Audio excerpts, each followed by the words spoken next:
A brand new film simulation is coming to all GR3 and GR3X users. A new firmware update was released today by Ricoh containing the new film simulation called Negative Film. I tested it, I have a bunch of images to show you. Let's check it out together. In the meantime, Kodak is set to raise prices for their real negative film up 40%. There's no connection between these two news, but let's talk about that as well. We're also going to have a look at the new special edition GR3, which is called Diary Edition, not Dairy Edition. And based on the comments I read online, people are not so happy about that. And I have my own opinions to share. All of that and more on today's episode of What the heck is this even? I'm going to explain what this is later. Welcome.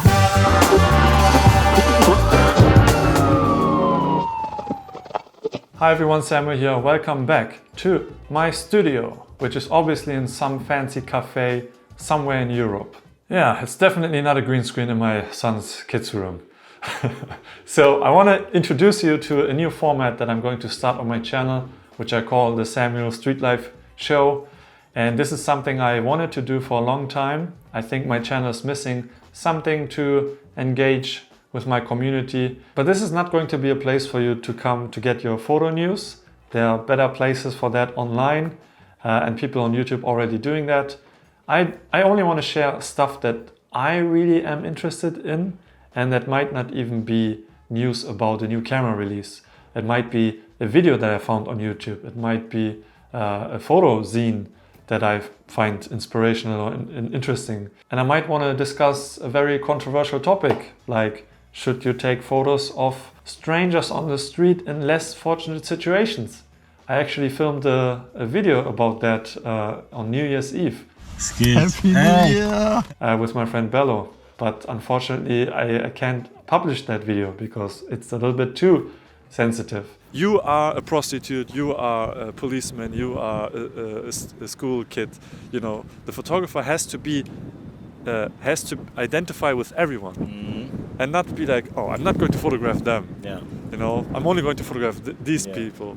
It's not about her, it's about the human weakness. Yeah, exactly. We see the weakness. It's what does it mean to live in a city? Yes. This is what it means, Yes, right? yes, exactly. The pitfalls, like what can happen to you. Let's say you do an exhibition about people of Hamburg. Yeah. And then this is included. Yeah. Then you say, look, I look at everyone. I looked at everyone. Yes, exactly. Everyone is equal to me. I am in every picture. Yeah.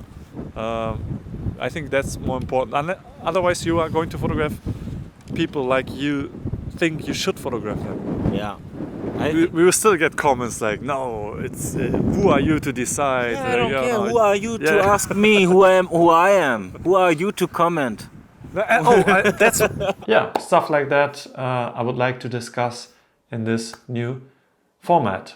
So let's go and talk about the first topic. Let's start with a little bit of a rant. So the Ricoh GR3 Diary Edition was announced earlier this year, in the beginning of this year, 9th of January probably. I have my own opinion about it, which is not controversial, not too negative, not too positive either. To be honest, I don't care too much about it. What I'm going to react to and comment on is the reactions I saw online. And obviously, as a GR ambassador, I'm pretty biased. And Ricoh doesn't know that I'm making this video, but I want to share my thoughts because I'm so passionate about the GR series and the brand that I often, when I see comments that attacking the brand, you know, I take it personal sometimes. And it's all good. Most of it is also justified criticism. People are just misunderstanding what these special editions are. So first of all, if you haven't seen it yet, this new Diary Edition, and I'm going to bring up a photo here. It has this gray finish. It's probably the same finish as the Urban and Street Edition, but it has a gray brownish color. And I read a comment on Instagram, someone said, does it come with a cappuccino? Which would be fitting. And it has this silver ring.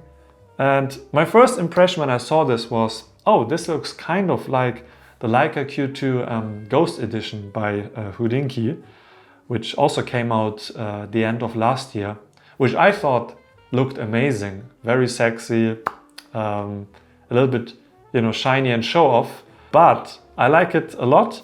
So my first impression was, this looks similar, therefore I like it. The more I look at it, the stranger I find it. It also reminds me of the Leica M6 Panda edition, with the black dials. I think if the lens would also have the same color as the body itself, it would look a little bit more like the Fujifilm XF10. No, but it would look a little bit cleaner, I think. That's the only thing that throws me off a little. And the thing is, with these special editions, you have to see them in person to really see the color, because it also changes how you, when you look at it. If you look at it during the day, outside or indoors, it always looks a little bit different. So I assume once you see this in person, it might look different again. It's nice, it's not super ugly, it's also not super beautiful, I think. For me, it's a little bit too much panda-like, but it's not for me, and that's fine. And that's the whole point. These special editions are not for everyone. I can see this being popular amongst female photographers. That would be my guess, because it just looks a little bit more friendly, not so tacky and serious. But also for someone who is maybe not so much into street or documentary photography, and they're highlighting the aspect of taking photos of daily life. And this is something I also want to say here, is the Ricoh GR3 or the GR is not a street photography camera. It is a snapshot tool. It's a tool for snapshot photography. And in Japan especially, snapshot photography is a culture in itself. We in the West, we kind of look down at snapshot photography. We think of snapshots as not serious, not serious photography. Everyone can take snapshots, so it's nothing special. But at the same time, we admire Daido Murayama, and his photographs are very loose when it comes to the framing and how he takes photos. It's, he is a prime example of snapshot photography. He happens to also take a lot of photos on the street, which also makes him a street photographer. But I think he also values this spontaneous character of snapshot photography. So this is the core, what this camera stands for, and the GR in general. And we got the urban and street edition, which were very focused on pleasing the street photography crowd. Whenever Ricoh comes out with a special edition, I always read comments like, what about the dust issue? Is this weather sealed now? And we don't need this. Just work and focus on the GR4 and fix all these issues. And fair enough. There are some issues Ricoh has to solve. I think weather sealing is not one of them. It's just, it would make this camera better, but it's not something that, it's not a fault of this camera. You would probably argue, but with weather sealing, we wouldn't have a dust issue, maybe. Now, I also want to comment on the dust issue. I know this will trigger some people if I say dust issue, because some people seem to be affected by it heavily and others never even see it one single dust spot. I'm somewhere in the middle, but I'm leaning towards the people, I'm sit around the people who don't have these dust issues. And I've owned 5 GRs in my life so far. I still use 4 of them or 3 of them heavily. And with my first GR3 that I used extensively for the first year, I think I took over 90,000 photos in the first year, and it was in my pocket a lot. Once someone asked me about dust on the sensor. I tried to look for it and I found it in one image that I shot where the sky is visible at f11 or something like that, maybe even f16. And the thing is also, dust on the sensor only shows up when you shoot f8, f16, close the aperture and shoot infinity. Then you really notice it. But because I don't do that much and I don't shoot closer than f8, I never noticed any dust. And on my GR3, yeah, I noticed one dust spot. And it's kind of annoying when it sits right on your subject, which is not often the case because you don't shoot. If you shoot, now I'm sounding like I'm defending Ricoh, which I'm not. I don't want to do. You know, please Ricoh, fix the dust issue. That would be great. I also know that, you know, it's just a compromise they have to make because of this lens design. You know, it always sucks in air inside, so it is what it is, unfortunately. But it's not a deal breaker for me. I don't care about it too much, to be honest. If I see a dust spot, I just stamp it out with Photoshop. Super easy. And of course, people or customers, they have all the right in the world to complain about something if they really have an issue with that. But I think most people online, they just read about this dust issue and they're just copying what others are saying. And then especially when Ricoh brings out the special edition, they come to this comment section and say stuff like, you know, great, now I can collect dust with a new color on my camera, which is kind of funny, I have to admit, but it's just a little bit annoying because this special edition, you can just ignore it. It's not, if it's not for you, it's not for you, right? And it's not that the camera department, the whole camera department is working on this special edition and they're like, everyone, stop working on the GR4. We have to focus on this new edition right now. And that's why it takes so long to get the new GR version out. No, it's probably just 1 or 2 people working on it and the rest is focusing on working on the next iteration of the GR3, the GR line. And because the GR3 was so popular when it launched, thank you. A lot of new users came to Ricoh as a brand and the GR as a camera. So I think most people are not aware that Ricoh has done special editions for a long time. They always did that. For example, this one here, first anniversary GR Digital Special Edition.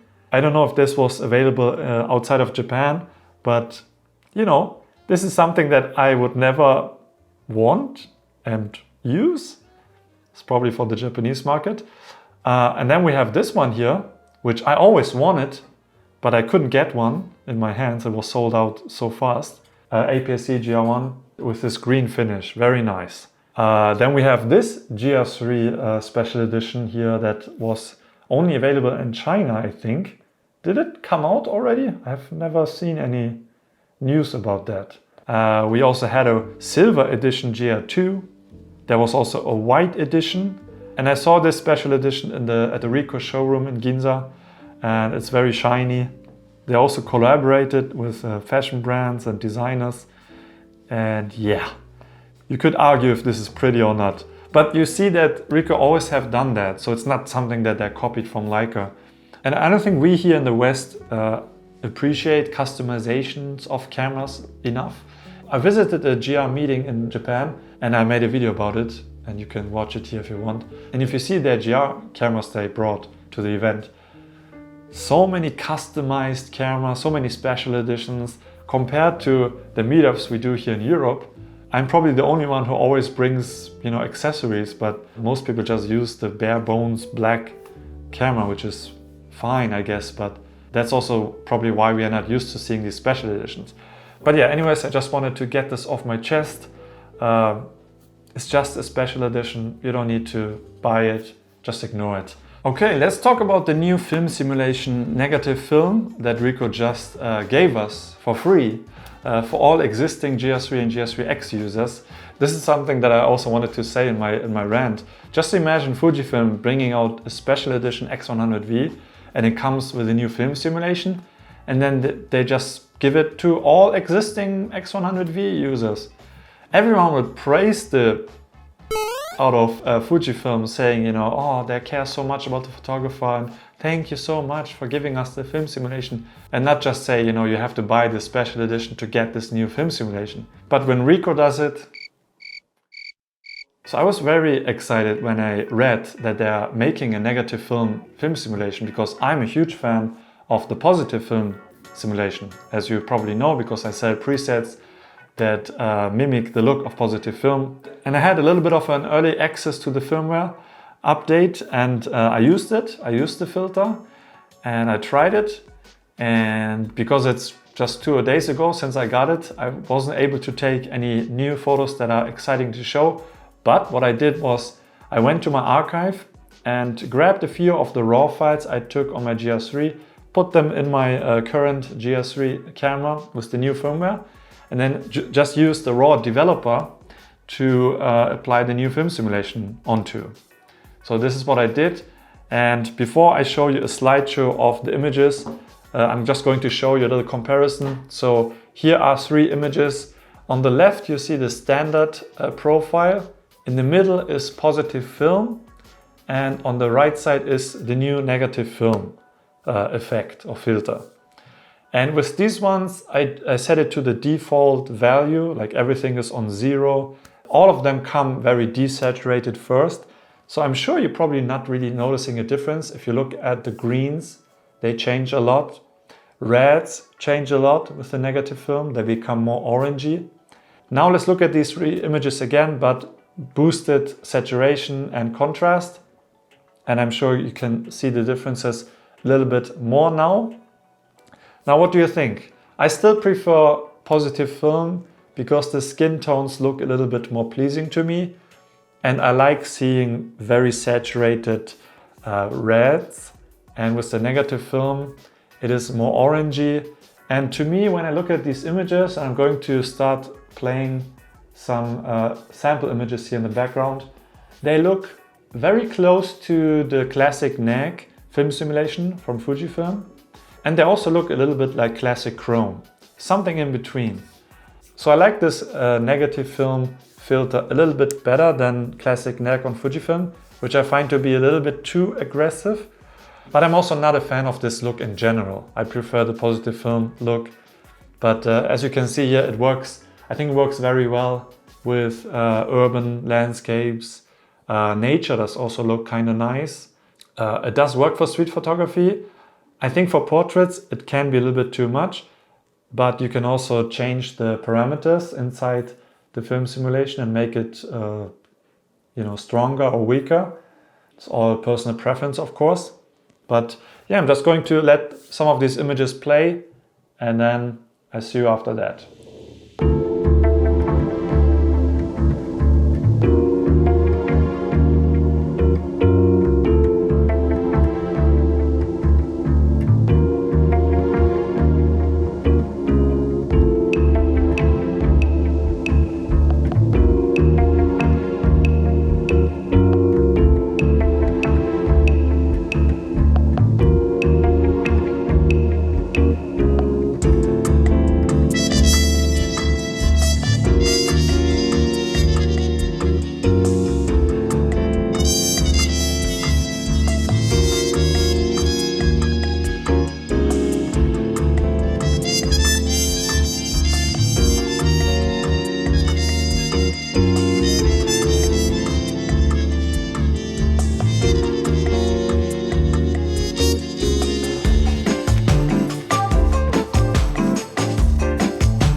So if you are a GR3 or GR3X user, you can now use this filter for your own photography.